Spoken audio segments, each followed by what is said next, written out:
झूठे, फरेबी, पीठ में छुरा भोंकने वाले, खाए हुए थाली में छेद करने वाले, आतंकी, भगौड़े, ये सब के सब संबोधन किसी एक देश की व्यवस्था को लगाने जा सकते हैं तो एक ही व्यवस्था है, वो हमारे पड़ोसी पाकिस्तान को चलाने वाली व्यवस्था। और इसीलिए उनकी व्यवस्था ऐसी है कि इसीलिए उनकी विश्वसनीयता इतनी गिरी हुई है कि उनका पासपोर्ट सब दुनिया के देशों में से निचले नंबर पे आता है। इतना ही नहीं, 2018 में जब वहाँ के प्रधानमंत्री, विद्यमान प्रधानमंत्री जो उस वक्त के प्रधानमंत्री थे, द सिटिंग प्राइम मिनिस्टर, जब अमेरिका में गए थे तब वहाँ के एयरपोर्ट पे उनका भी फ्रिस्किंग किया गया था। मैं बारी बारी से पाकिस्तान की पोल खोलूँगा। आज का विषय लूँगा मैं कुलभूषण यादव जी का एक फेक यानी कि नकली केस। कुलभूषण जाधव एक रिटायर्ड नेवल ऑफिसर है। वो अपना बिजनेस कर रहे हैं। वो अपने बिजनेस के सिलसिले में ईरान गए हुए थे। ये इलाका ईरान और बलूचिस्तान इसके बॉर्डर पे था। वहाँ पे कुछ ISI के लोग भी थे। जाधव साहब अपने घर पे मराठी में बात कर रहे थे। ये ISI के जो लोग थे उनको ये समझ में नहीं तो आई भाषा कौन सी है, लेकिन इतना समझ में आया कि ये भारतीय भाषा है। भाषा समझ में नहीं आई लेकिन मौका समझ में आ गया। उनके मन में ये आ गया इस मौके का फ़ायदा उठाया जाए और भारत को एक दहशतगर्द कहलवाने का एक अच्छा मौका गंवाया नहीं जाए।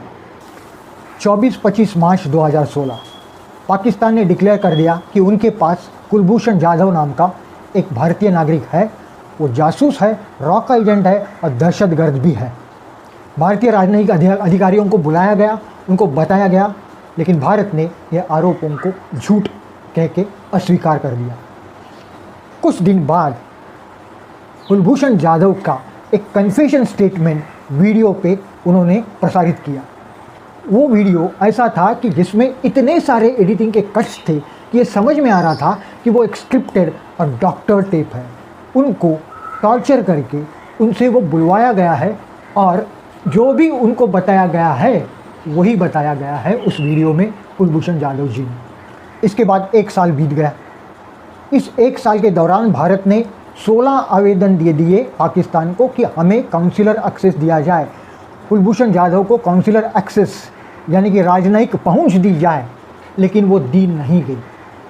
इसके दरमियान दिसंबर 2016 में उस वक्त के तत्कालीन प्रधानमंत्री के विदेश सलाहकार सरताज अजीज़ साहब ने ये भी बोला कि उनके पास कुलभूषण जाधव के खिलाफ़ कोई ठोस सबूत नहीं है, लेकिन उसके बाद उनके ऊपर प्रेशर आ गया। उन्होंने ऐसा बोला ही नहीं या मेरे बोलने का गलत मतलब निकाला, ऐसा बोल दिया। उनके ऊपर भी प्रेशर था। 10 अप्रैल 2017 पाकिस्तान के कोर्ट का, मिलिट्री कोर्ट का केस पाकिस्तानी मिलिट्री कोर्ट में चली थी। पाकिस्तानी मिलिट्री कोर्ट का फैसला आ गया। कुलभूषण जाधव दहशतगर्दी और जासूसी के आरोप में गुनहगार साबित हो गए और उनको सज़ा दी गई, सजाए मौत। अब देखिए, पकड़ने वाले भी वही, पेशी करने वाले भी वही, वकील भी वही, जूरी भी वही, जज भी वही और कल फांसी लगाने वाले भी वही। किसी देश में ऐसा होता है? ये है न्याय की व्यवस्था। किसी भी देश में नहीं होता, ना ही सोमालिया में भी नहीं होता। और सोमालिया की बात मैं क्यों करूँ? सोमालिया तो अच्छा देश है। उनका पासपोर्ट तो उनकी पासपोर्ट का मूल्य इनसे बहुत ऊपर है। और सोमालिया में पोलियो हटा हुआ है। पाकिस्तान जैसा सोमालिया भी नहीं है। अब इतनी बड़ी सज़ा देने के पीछे सबूत क्या थे? एक इकबालिया बयान, कन्फेशनल स्टेटमेंट और वो जो बता रहे हैं कि उनके जेब में एक जाली पासपोर्ट था। अब ये भी आपको प्रूव करना है ना, वो जाली पासपोर्ट उनका है, उन्होंने बनाया हुआ है या इंडिया ने बनाया हुआ है। और वो वहाँ पे जो कुछ कार्रवाई कर रहे हैं, ऐसा आप बोल रहे हैं, तो वो अकेले कर रहे थे। उनसे जो नाम आपने बुलवाए लिए, जो भी नाम उनसे उगलवाए, वो सब नाम या तो बलोच लिबरेशन वाले लीडर्स के थे या रॉक के अधिकारियों के थे। यानी कि उनमें से कोई भी पाकिस्तान में रहता नहीं था। फिर पाकिस्तान का कोई भी इसमें मुलविस नहीं था, अकेला सब कुछ कर रहे थे। बलूचिस्तान वालों से या भारत के अधिकारियों से उनको इंस्ट्रक्शन आ रही थी और वो अकेला सब कुछ कर रहे थे। दहशतगर्दी, जासूसी, सब कुछ अकेला कर रहे थे। कौन सी दुनिया में, कौन से अदालत में ये इकबालिया बयान, कन्फेशनल स्टेटमेंट सबूत करके माना जाता है? सिर्फ पाकिस्तान में, वो भी मिलिट्री कोर्ट में। इधर भारत में उस वक्त की विदेश मंत्री सुषमा जी स्वराज ने दोनों सदनों में बता दिया कि कुलभूषण भारत का बेटा है और उसको रिहा करने के लिए, उसको वापस लाने के लिए हर मुमकिन कोशिश की जाएगी, हर मुमकिन जो भी करना पड़े वो किया जाएगा। उसके बाद सुषमा जी ने सरताज अजीज़ साहब को एक खत लिखा और बोल दिया कि कुलभूषण जी के परिवार को उनसे मिला दिया जाए। उसका कुछ जवाब नहीं आया। तब तक भारत सरकार ने फैसला कर लिया और आईसीजे में, अंतर्राष्ट्रीय न्यायालय में केस दर्ज कर ली 8 मार्च 2017 को। 9 मार्च को अंतर्राष्ट्रीय न्यायालय ने फांसी पर रोक लगा दी। आईसीजे ने दोनों पक्षों को अपनी अपनी बातें लिखित स्वरूप में सबमिट करने का आदेश दिया और वो दोनों पक्षों ने रखा। इसके दरमियान कुलभूषण जी ने मर्सी पिटीशन का एप्लीकेशन दे दिया चीफ ऑफ आर्मी स्टाफ के, पाकिस्तान के चीफ ऑफ आर्मी स्टाफ के पास। ये एक महत्वपूर्ण घटना थी। उससे भी महत्वपूर्ण घटना 28 सितंबर 2017 को हो गई। उस दिन पाकिस्तान ने भारत के सामने प्रस्ताव रखा कि हम प्रिजनर स्वैपिंग करेंगे, यानी कि हम आपके बंदी को, यानी आपका जो बंदीवान है हमारे पास कुलभूषण जाधव, उनको छोड़ेंगे, उसके बदले में आप किसी XYZ दहशतगर्द को छोड़ दो।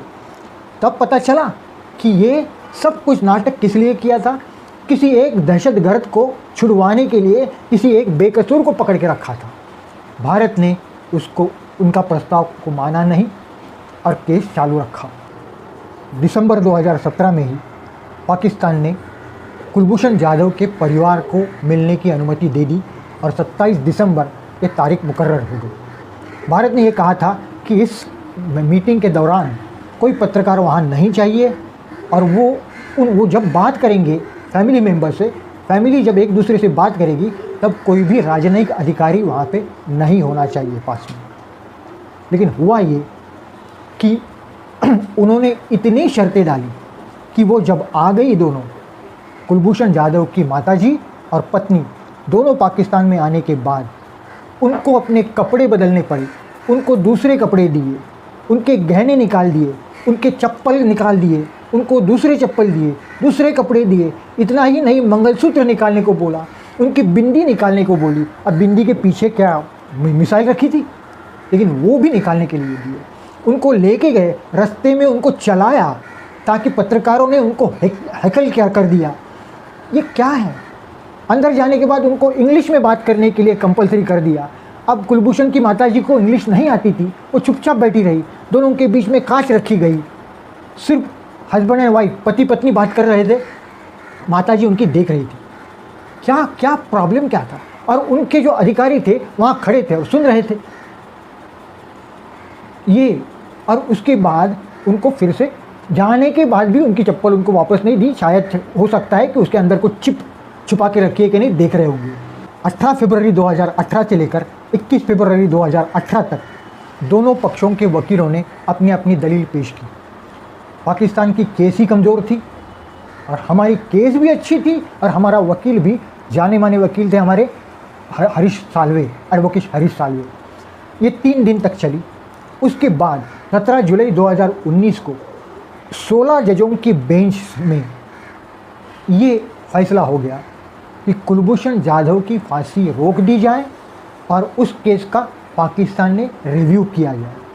अब ये फैसला था 15 से 1 ये अनुपात में, 15:1, मतलब 16 में से 15 एक तरफ और एक तरफ। जो एक तरफ था वो था पाकिस्तान का जज। अब बाकी पूरे भारत का जज और बाकी सारे 14 जज अनेक देशों के मिलके ये सब एक तरफ और पाकिस्तान का एक जज एक तरफ। अब इसको भी पाकिस्तान ने माना कि अपना बहुत बड़ा विजय हो गया, क्योंकि फांसी रोक दी थी, लेकिन उनको ऐसा लगा था कि भारत की अपेक्षा ये है कि कुलभूषण को रिहा कर दिया जाए। हाँ, हमने लिखा था, मांगने को क्या जाता है, लेकिन हमें मालूम था वो वहाँ तक तो नहीं जाएगा फैसला यही होगा कि उसकी फांसी रोकी जाए और उसका रिव्यू कर दिया जाए, और वो हमारा भारत उनका विजय मानता है। अगर पाकिस्तान मानता है तो माने, वो तो 1965 का वॉर भी उन्होंने जीता बोलते, वो तो USSR के टुकड़े उन्होंने किए ऐसा भी बोलते, मानने दे।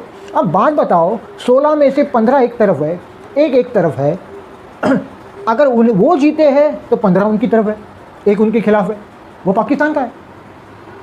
अगर वो हारे तो इसका मतलब 15 उनके खिलाफ है और पाकिस्तान का उनकी तरफ है। क्या मानना वो माने। आईसीजे ने काउंसिलर एक्सेस देने का भी अपने फैसले में कहा था। तो 2 अगस्त 2019 को भारत ने काउंसिलर एक्सेस मांगी और 2 सितंबर 2019 को वो काउंसिलर एक्सेस दे दिया गया। अब ये काउंसिलर एक्सेस में वही होगा, वो काउंसिलर एक्सेस अनइम्पीडेड नहीं था। पाकिस्तान के अधिकारी वहाँ पे मौजूद थे और कुलभूषण जाधव वही बोले जो उनको बोलने को कहा गया था। वो भी बेचारे क्या करेंगे, अपना काउंसिलर एक्सेस के लिए जो राजनयिक अधिकारी आए थे तब तो ठीक था, वो जाने के बाद तो उनका सामना करना है ना कुलभूषण जाधव को, तो ये तो नहीं हुआ। अब उसके बाद 8 जुलाई को पाकिस्तान की तरफ से ये घोषणा हो गई कि कुलभूषण जाधव रिव्यू पिटीशन करने के लिए तैयार नहीं है, कोई भी उनको रिव्यू पिटीशन करना नहीं है, जो हो जाएगा वो भुगतने के लिए तैयार है। अब ये एक बहुत बड़ा धचका था, ये प्रेशर के बिना हो ही नहीं सकता था।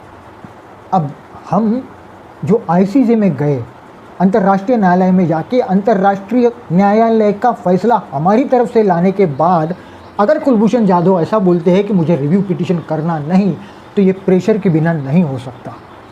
इसलिए भारत ने इसका विरोध किया। भारत ने बोला कि ये हो नहीं सकता और हमें और एक बार काउंसिलर एक्सेस दे दीजिए, तो देना पड़ेगा। अब तो ऐसी बात हो गई है कि ये सब न्यूज़ पूरी दुनिया में जा रही थी। जो इनका तरीका था भारत के एक आदमी को पकड़ के दहशतगर्द कहलाने का, उसके साथ साथ ये भी दुनिया देख रही थी कि ये केस कैसी चल रही है। पाकिस्तान ने काउंसिलर एक्सेस दे दिया। 16 जुलाई को भारतीय अधिकारी कुलभूषण जाधव से मिले। ये तय हुआ था कि कुलभूषण जाधव को जो एक्सेस मिलने वाला है वो that meeting should be unimpeded, uninterrupted, unhindered, unconditional होनी चाहिए। कुछ भी नहीं हुआ। वहाँ पे अपने उनके अधिकारी खड़े थे, जो बोलने को कहा गया था वही कुलभूषण जाधव बोले। सिर्फ इतना है कि उसमें यह तय हो गया कि रिव्यू पिटीशन करने का, ये तो सिद्ध हो गया। अब तो तय हो गया कि अब मामला सिविल कोर्ट में जाएगा, हाई कोर्ट में जाएगा। वहाँ कुछ गुंजाइश है न्याय मिलने की, वहाँ वकील मिलेगा और वहाँ पे केस लड़ी जाएगी। लेकिन ये कस्टडी में, अगर मिलिट्री के ही कस्टडी में रहेंगे तो चिंता की बात अवश्य होगी। वो पुलिस कस्टडी में होना चाहिए क्योंकि ये सिविल मैटर है। लेकिन थोड़ा सा एक आशा का किरण है कि कुछ तो कुछ न्याय मिल सकता है, क्योंकि मिलिट्री इतनी प्रभावी है पाकिस्तान में, वो हो सकता है न्याय व्यवस्था पे भी प्रेशर डाल सकती है। लेकिन हम आशा करते हैं कि ऐसा कुछ नहीं होगा। इतना है, पाकिस्तान की आर्मी कुछ भी कर सकती है। मुशर्रफ को दी हुई फांसी भी ख़त्म कर सकती है और जो बेगुनाह है उसको गुनहगार ठहरा के फांसी दी भी जा सकती है। इसलिए मुझे ऐसा लगता है, जो सीनियर भुट्टो साहब ने बताया था, अगर खुदा न खास्ता अगर कुलभूषण को फांसी दी गई, उनकी जान को खतरा हो गया, तो भुट्टो साहब ने बोला था कि हम कुछ भी करेंगे, घास खाएंगे, लेकिन एटम बम बनाएंगे। अब एटम बम तो बन गया, लेकिन उनका आधा सपना अभी पूरा होना बाकी है। अगर कुलभूषण जी को कुछ भी हो गया तो जो घास खाने का सपना है वो भारत पूरा करेगा। ये याद रखना पाकिस्तानियों। मैं दूसरा विषय लेके दूसरे वीडियो में फिर से आऊँगा। तब तक के लिए मेरे सब दोस्तों को निवेदन है, मेरे वीडियो को लाइक करो, सब्सक्राइब करो, बेल आइकॉन को दबाओ और जो भी कमेंट करनी हो, अच्छी हो बुरी हो, मेरी तरफ से हो और या विरोधी हो, वो प्लीज़ करो। Thank you very much. जय हिंद।